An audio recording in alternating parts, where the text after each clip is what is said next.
આગળ વાત કરીએ લીમખેડાના ધાનપુર રસ્તા પર લીમખેડા પોલીસ સ્ટેશનની સામે જ પોલીસ કોલોનીનું ગંદુ પાણી ગંદકી ફેલાવી રહ્યું છે। આ ગંદકીના કારણે મેલેરિયા, કોલેરા જેવા ભયંકર રોગો થવાની શક્યતા રહે છે અને ચોમાસામાં ખાસ જ્યાં પાણીનો નિકાલ ન થતો હોય ત્યાં મચ્છર પેદા થતા હોય છે, જેના કારણે રોગચાળો ફેલાય છે।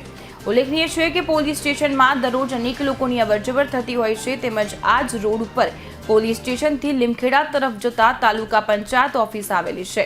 ત્યારબાદ થોડુંક આગળ જતા લીમખેડા સરકારી દવાખાનું પણ આવેલું છે અને પ્રાંત કચેરી જવા માટે પણ તમામ લોકો તેમજ કર્મચારીઓ આ જ રોડનો ઉપયોગ કરતા હોય છે, જેથી આ દૂષિત પાણીના કારણે લોકોનું આરોગ્ય જોખમાય તેવી પરિસ્થિતિ નિર્માણ થઈ છે।